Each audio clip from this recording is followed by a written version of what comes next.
संध्या की तैयारी शुरू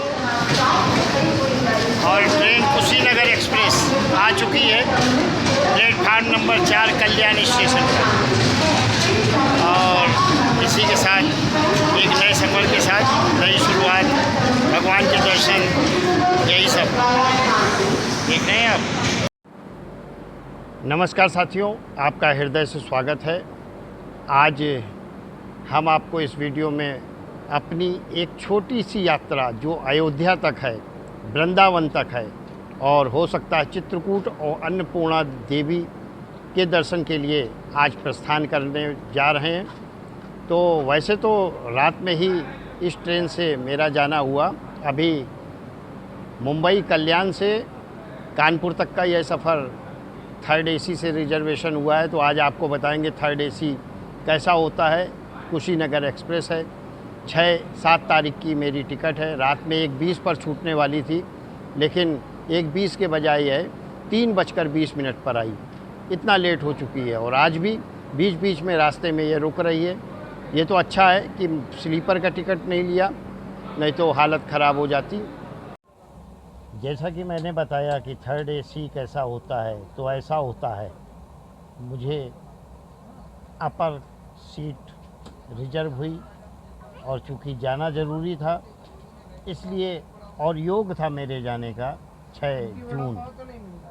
हो सकता है आपकी अगर कन्या राशि है तो आप भी इस समय तीर्थ यात्राओं के योग आपके बने हैं और आप कर रहे होंगे, इसमें कोई संदेह नहीं।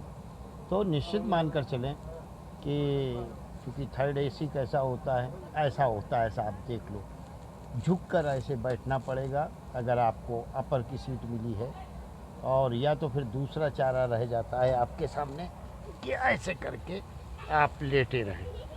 और यह सफ़र अगर सही है का मतलब यह है कि यह सफ़र अगर आपका ऐसा मान लो कि टाइम पे गाड़ी पहुंचने वाली है तो कष्टदायी नहीं है, नहीं तो साहब हालत ख़राब हो जाएगी। वैसे मेरी ट्रेन तो 5 घंटे 5.5 घंटे लेट है। कल्याण स्टेशन पर 3:20 पर आई, जबकि इसको 2:15 पर आना था। उसके बाद रास्ते में और लेट होती चली गई और भूसावल आते आते 5-5.5 घंटे लेट है।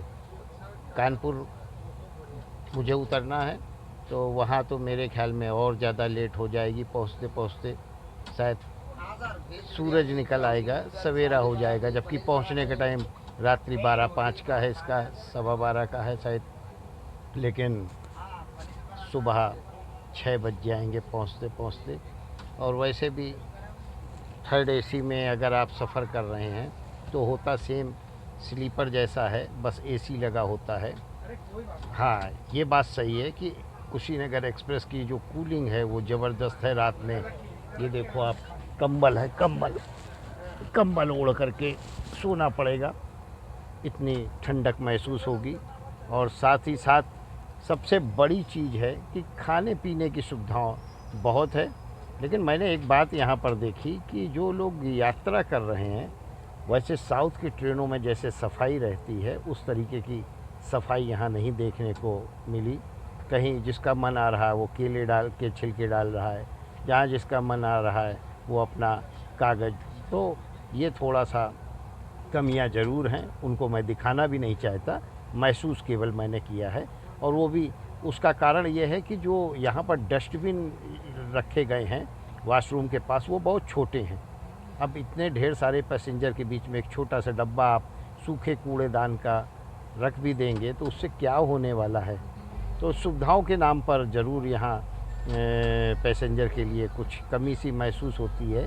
वैसे पानी भी या मॉर्निंग में यहाँ पर वॉशरूम में नहीं था, तो लेकिन अभी क्या ऐसा है, पानी भी ये लोग जो स्टेशन इनके निर्धारित होते हैं वहीं लेते हैं।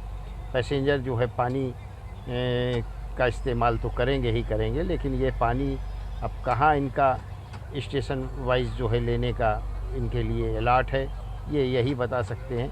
लेकिन मैं आपको केवल इतना दिखाना चाहता हूँ अभी फ़िलहाल कि थर्ड एसी कैसा होता है। और साथ ही साथ एक बात और बताना चाहता हूँ कि जहाँ जहाँ मैं ये अपनी यात्राएं करूँगा, जिन जिन मंदिरों में, जिन जिन तीर्थ स्थानों पर जाऊंगा, तो एक व्लॉग के माध्यम से वहाँ की जो मान्यताएं हैं, वहाँ की जो चीज़ें अच्छी हैं, उनको बताने का प्रयास करूंगा।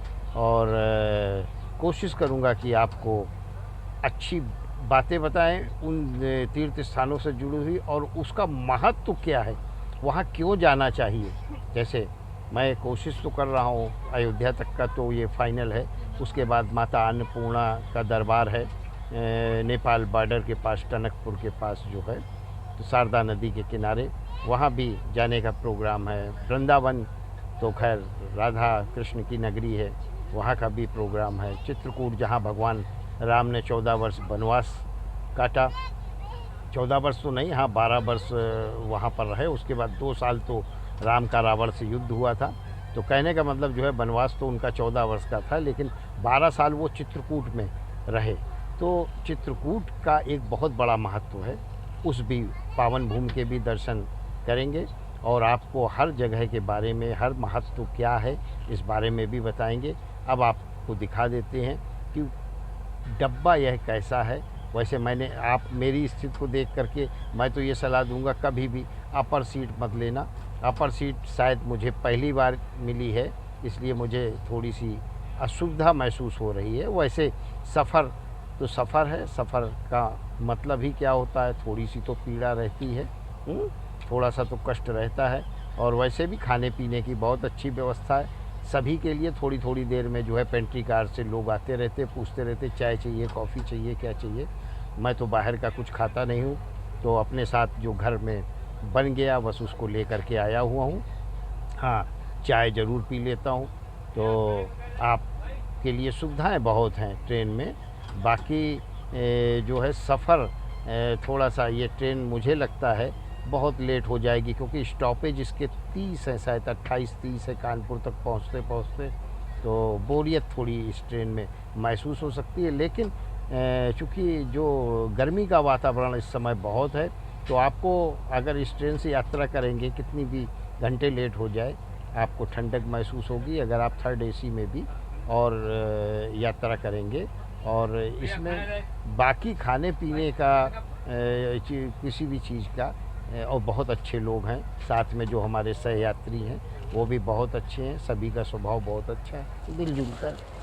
तो मैं आपको ये दिखा दूं कि यहाँ की स्थिति क्या है और कैसा होता है। स्लीपर में होता है ना, सादे स्लीपर में उसी तरीके की ये एक साइड में 2 और एक साइड में ये 3 सीटें रहती हैं, और बस एसी लगा होता है। बाकी इसमें कोई स्पेशल नहीं है ऐसा। बस ये समझिए गर्मी से बचाव आपका हो जाता है, इससे ज़्यादा कुछ नहीं। और किराया चूँकि बहुत ज़्यादा नहीं है, जितना आपका किराया लगता है उससे यह मान के चलो लगभग 2.5 गुना 3 गुना पड़ता है। तो बहुत बहुत आभार, बहुत बहुत धन्यवाद। आगे जिन जिन यात्राओं पे जाएंगे, जहाँ जहाँ तीर्थ स्थल पर जाएंगे, निश्चित रूप से आपको वहाँ की जानकारी, वहाँ का महत्व देने का प्रयास करेंगे।